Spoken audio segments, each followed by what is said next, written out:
Oferecimento Camisas Movit. Sonhe, faça, mova-se para a vida. Caresia Administração de Bens e Condomínios. Administrando o bem mais precioso, o seu lar. Uptime, a primeira escola de inglês do mundo com realidade virtual e aumentada. Crimark Marcas e Patentes. Há 33 anos cuidando do patrimônio intelectual dos nossos clientes. O Conde Barbearia. A nobreza tem a sua cara. 2449-3023.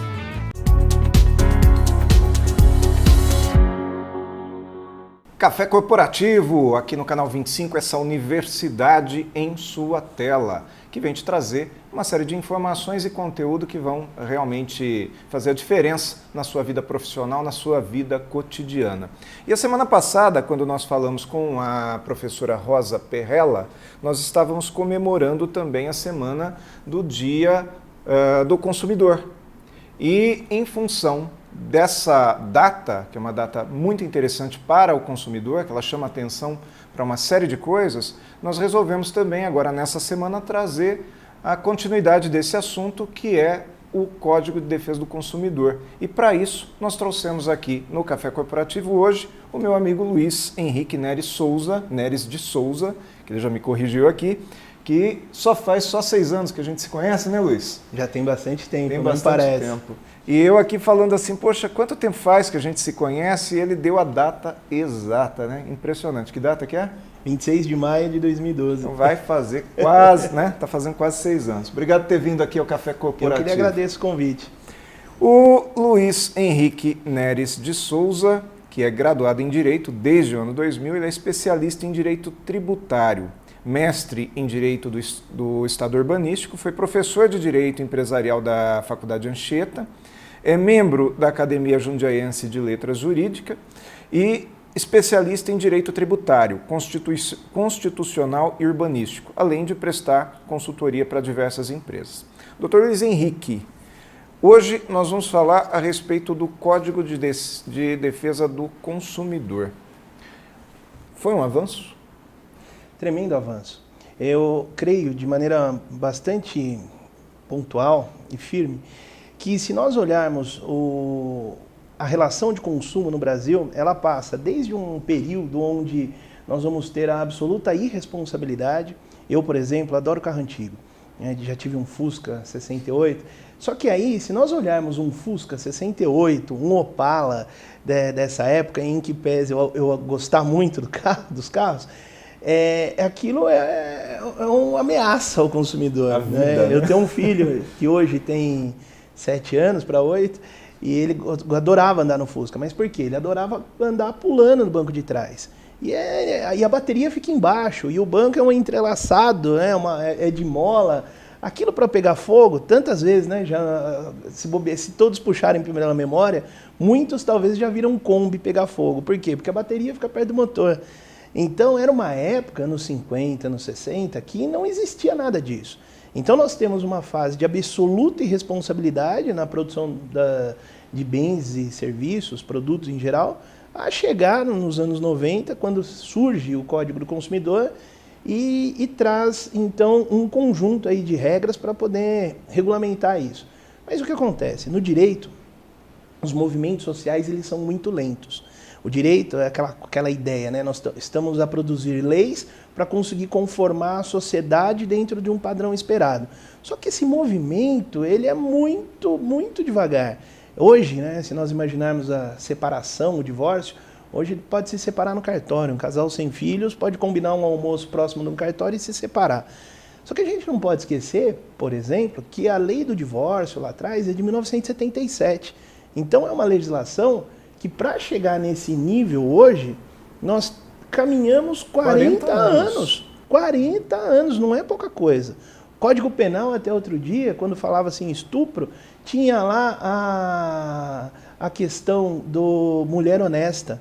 Tinha a expressão mulher honesta. Por quê? Porque o Código Penal é de 1941 e levou muitos anos até que essa expressão caísse. E hoje, se nós pensarmos nas questões de gênero, relevantíssimo, né? O respeito à mulher, essa questão, né? Hoje você vê passeatas com a expressão meu corpo, minhas regras, isso é belo, É efetivamente interessante e demonstra o quanto o direito vai evoluindo. E é interessante que o Código de Defesa do Consumidor é dos anos 90, como Ele você é dos anos 90. Disse, né? E ele não veio só despertar o direito, ele veio despertar, creio eu, que a maturidade do consumidor. Tá certo? Exato. Eu acho que nós temos que perseguir aí a questão da maturidade, mas não só do consumidor, da relação toda, do consumidor e do fornecedor. Antes de nós entrarmos aqui na gravação, eu estava lendo algumas notícias e vi uma notícia que bem a calhar. As pessoas no Brasil, elas recorrem muito mais à delegacia, elas acreditam que talvez a delegacia seja um meio de exercer a cidadania e perdem seus espaços.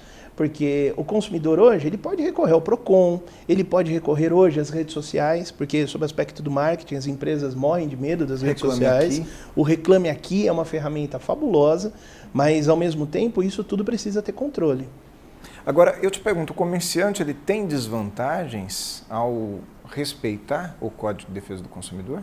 Eu não diria desvantagens. Aqui é exatamente o ponto do que nós estávamos falando. Nós estamos na fase de buscar esse crescimento, de buscar efetivamente essa maturidade.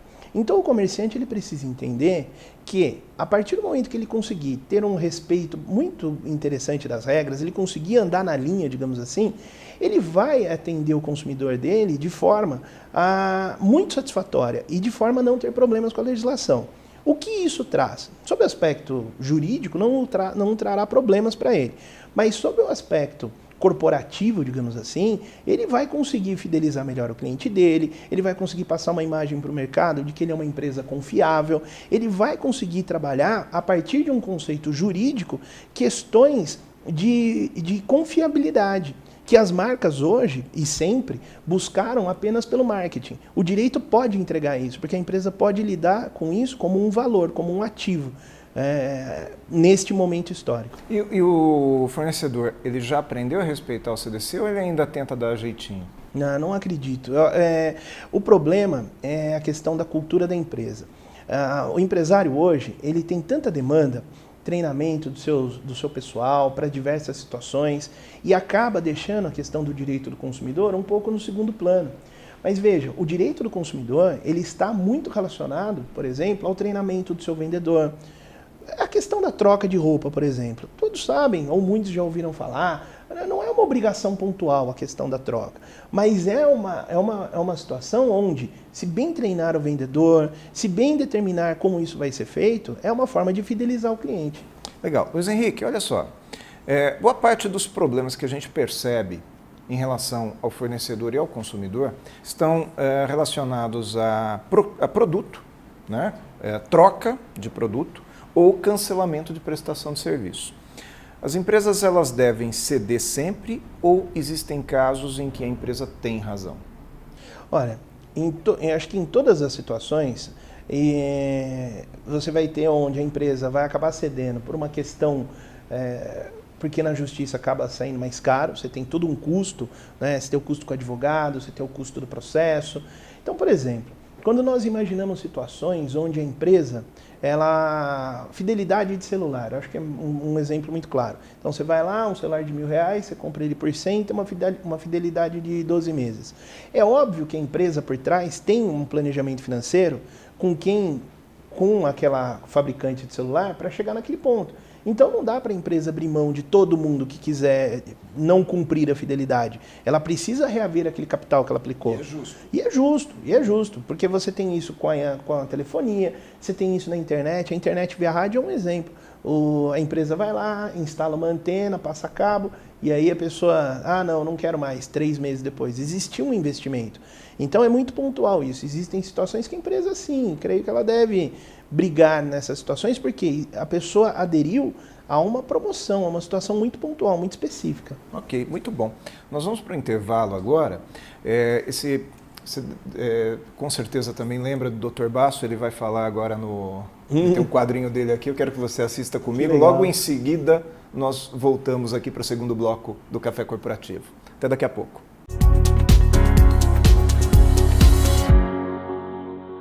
Olá, meu nome é Carlos Basso, sou otorrinolaringologista. Vou comentar um pouco com vocês uma doença que é muito frequente, que é o ronco e a apneia. A apneia é a parada da respiração. Então isso afeta muitos homens, principalmente, a partir de 30, 40 anos de idade. Então ronco não é só uma coisa engraçada que a gente gosta de brincar. Pode ser o sinal de uma doença mais grave, uma parada da respiração, uma apneia, que tem consequências para o coração, tem consequências para o sistema nervoso central. O exame para escolher o melhor tratamento para a apneia e para o ronco é a polissonografia, um exame que você passa a noite numa clínica do sono e você estuda essa situação. Polissonografia para avaliar o ronco.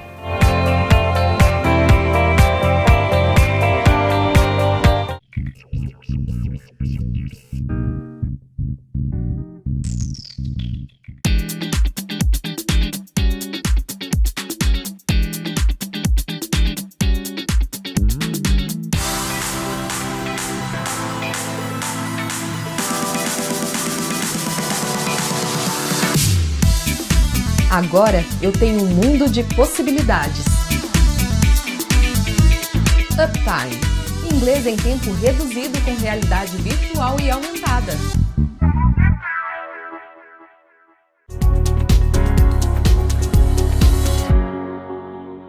De volta aqui para o segundo bloco do Café Corporativo, aqui com o Dr. Luiz Henrique Neres de Souza, que faz parte aí do meu grupo de amigos, e não só ele, né? Como temos aí alguns amigos em comum, que é o Maurício Portela, da Crimark, né? Portela. Grande Portela, o Caio, filho dele, né? Nós temos aqui o Caresia também, amigo nosso em comum, Aldo Caresia. Então, um abração para o Aldo, um abração para o Portela. Abraço a Né? todos. Dr. Basso que falou aí agora há pouco, né? Estamos todos em casa, Todos né? em casa, Todos que em bom. casa, joia, joia. Luiz Henrique, diz uma coisa para mim. Há casos em que o consumidor se aproveita dos direitos do Código de Defesa do Consumidor para levar vantagens em cima da empresa fornecedora? Essa relação ainda, ela é muito promíscua. Tanto seja o consumidor, seja o empresariado, é aquela coisa, né? Por exemplo, no início do programa você falava da questão do Dia do Consumidor. O Dia do Consumidor, as pessoas se afastaram da ideia da cidadania, né? Ou as pessoas nem entendem muito, mas se você abre a tua internet, você vai ver lá um monte de promoção. E às vezes a promoção era metade do preço de ontem, que não era um preço mais alto. E o consumidor também, né? O consumidor muitas vezes ele aproveita o erro, né? Às vezes um erro de digitação, aproveita ali um erro de impressão de um determinado panfleto e quer exigir aquele produto por um preço muito aquém do que é plausível, do que é praticado no mercado. Então, quando você vê lá um produto de 50 mil reais anunciado por 5 mil reais, ora, é claro óbvio que teve um erro, né? É óbvio que teve um erro, óbvio que teve um erro. Agora, quando o consumidor percebe esse tipo de erro e quer levar vantagem disso, eu acho que aí não há nem a necessidade da questão do Código do Consumidor. O Código Civil, e mesmo desde o direito romano, já havia aquela coisa de você não poder ter o enriquecimento ilícito, né? Se enriquecer às custas de um equívoco. Então isso não é aceito. De uma fatalidade. De uma né? fatalidade, esse tipo de coisa. Então eu vejo isso. É óbvio que tem. Tem aquelas pessoas que querem se aproveitar de tudo. Parece que fica até esperando que Fica aconteça. esperando, né? Com certeza. Tem gente que anda bastante atento com essas questões e tudo mais, mas não para... Aí é aquela coisa, a pessoa tem que andar atenta? Tem, mas pelo lado da cidadania. Da proteção. Da proteção. E por que eu digo que a relação é promíscua?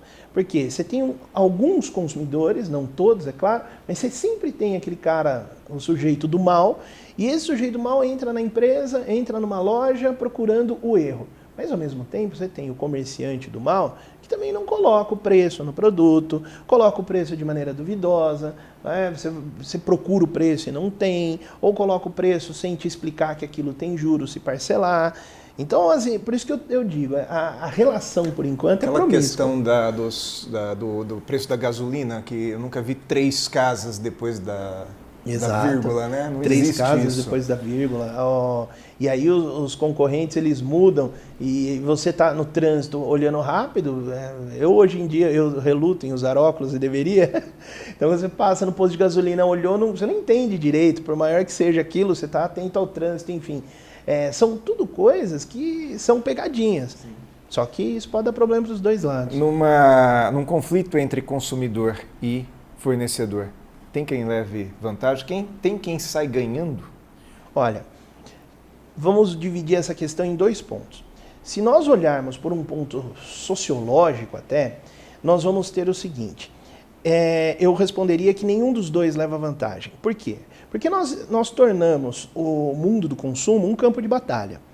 E quando nós tornamos um campo de batalha, a agressividade dos dois lados ela vai se acirrar. Então você vai ter aquele vendedor que certamente deverá ser mais agressivo em relação a preço, porque ele sabe do risco que ele está correndo.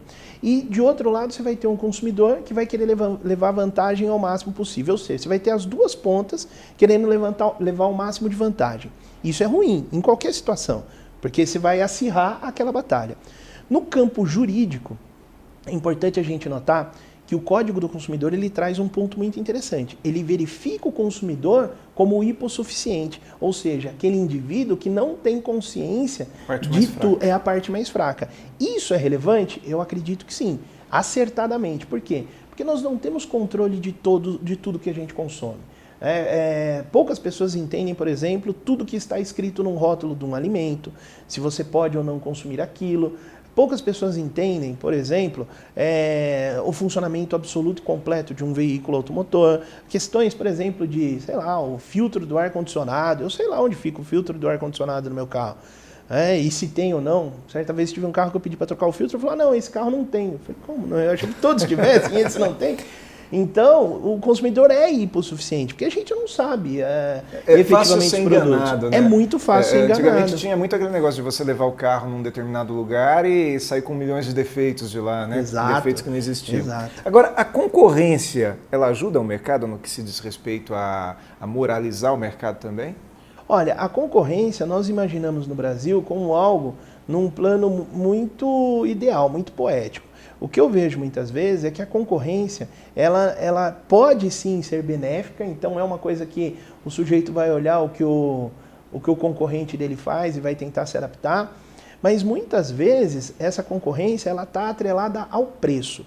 E aí, quando está atrelada ao preço, é complicado. Eu acho que vai depender muito do perfil de cada cliente que aquele segmento tem. Se ele tem um segmento que o cliente está em busca exclusivamente de preço, aí a concorrência vai se tornar predatória para os dois lados. Porque daí o cliente não está muito preocupado com o que está comprando, quer pagar o mais barato possível. A qualidade cai. E a qualidade, obviamente, vai cair. Luiz Henrique, às vezes a gente reclama do seguinte, né? A empresa fornecedora não foi adequada na prestação do meu serviço e eu vou para o PROCON, eu vou para o Reclame Aqui. Mas às vezes é o poder público que não me atende. É uma prefeitura que demora 2, 3 anos para soltar um alvará de funcionamento, que impede o empresário de funcionar ao longo daquele tempo todo. É inviável isso, né?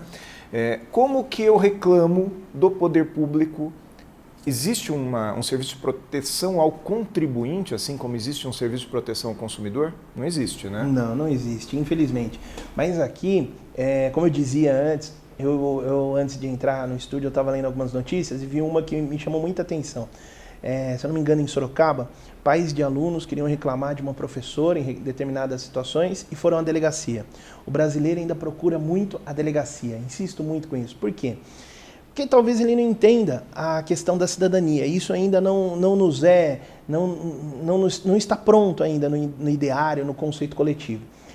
Eu acredito muito que nós temos um órgão que é espetacular para isso, que é o Ministério Público. O Ministério Público ganhou enorme força com a Constituição de 1988, tem um enorme poder, e o Ministério Público ele é dividido em pontos muito relevantes por especialidade. Então tem o Ministério Público que é voltado para o idoso, para o meio ambiente. Essas situações, elas estão ligadas ao quanto de cidadania nós temos. Então, você não está feliz com a escola do teu filho, é importante você perceber, não adianta você ir na delegacia, ninguém vai prender o professor, você precisa se organizar. E aí, reclame no Ministério Público, participe dos conselhos, tem o Conselho de Educação, tem o Conselho de Saúde, para quê? Para que você possa cobrar o poder público. E aí as pessoas vão fazer uma política, mas não uma política partidária, uma política no sentido filosófico, como eram os gregos, no sentido ideal, que se aproxima da ideia de cidadania. Que é a política da mudança. Que é a política da mudança. Então você vai se unir com aqueles que têm os seus mesmos interesses para buscar a modificação pontual daquilo. Muito bom. Entrevista fantástica, conteúdo fantástico, com certeza agregou bastante para você, telespectador, para você que é consumidor e para você também que é fornecedor. Finalizando aqui o Café Corporativo, já te agradecendo por ter vindo, eu vou te fazer um convite. Nós temos mais 2 amigos em comum que eu lembrei agora, que é o Leandro e o Reginaldo, que são o Leandro e o Reginaldo lá do Conde. Eu vou para lá agora para fazer o Mais Cafeína, já te convido para ir comigo lá. Não, tá bom? Vamos sim. E obrigado por ter vindo aqui ao pelo Café Corporativo. Na semana que vem, nós trazemos outro assunto relevante aqui.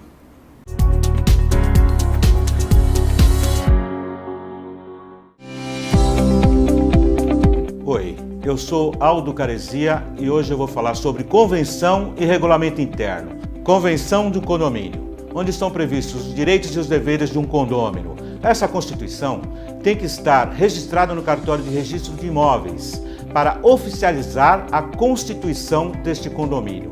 Regimento interno é aquele levado a uma Assembleia Geral e discutido e aprovado por maioria simples dos presentes.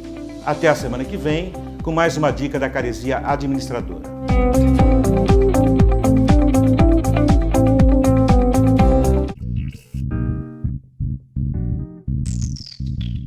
Sente algum desconforto durante o sono? A Clínica Dr. Carlos Basso realiza polissonografia em adultos e crianças. Contamos com profissionais especializados, estrutura e equipamentos de ponta em um ambiente semelhante a um quarto de hotel. Faça uma consulta. 11 4586 2729. Sua família merece o melhor.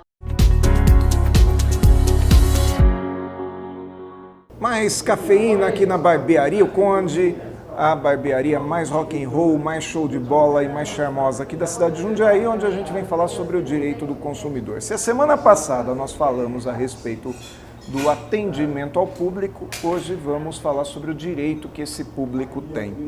E eu estava lendo um artigo aqui que foi enviado inclusive pelo próprio Dr. Luiz Henrique, que fala sobre os direitos que o consumidor tem e não sabe que tem, mas também daqueles direitos que ele pensa que tem e, na realidade, não tem.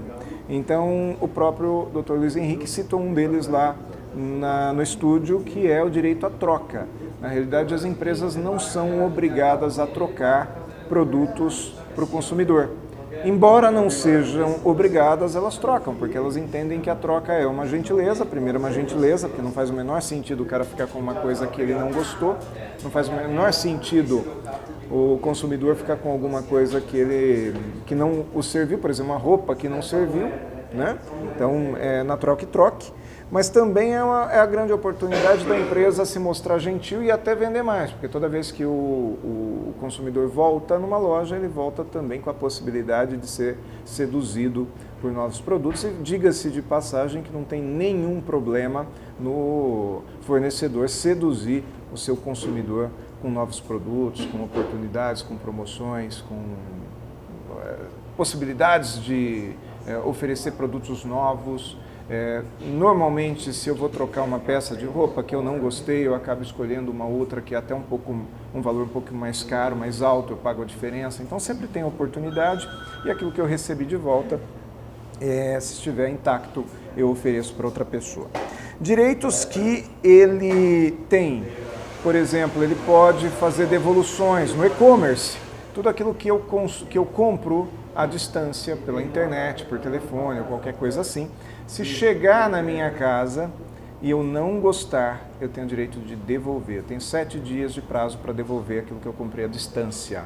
À distância. Se eu comprei na loja, já não é bem assim no direito ao consumidor brasileiro. Prestação de serviços. Se eu contrato um prestador de serviços à distância, eu tenho direito a me arrepender dessa contratação. Se eu contrato essa prestação de serviços in loco, então já não é bem assim, já não caracteriza esse direito ao arrependimento, porque enfim, eu estava lá. Então tem que ter o bom senso. Bom, aproveite a oportunidade, se inscreva no canal do YouTube do Café Corporativo, curta no Facebook, acesse o nosso site cafécorporativo.com.br e mande um e-mail para a gente também, aguinaldo@cafécorporativo.com.br, e convide seus amigos a conhecer o nosso programa, que tem muita coisa boa aqui para você e para todo mundo. Um abraço e até a próxima semana. Oferecimento Camisas Movit. Sonhe, faça, mova-se para a vida. Caresia Administração de Bens e Condomínios. Administrando o bem mais precioso, o seu lar. Uptime, a primeira escola de inglês do mundo com realidade virtual e aumentada. Crimark Marcas e Patentes. Há 33 anos cuidando do patrimônio intelectual dos nossos clientes. O Conde Barbearia. A nobreza tem a sua cara. 2449-3023.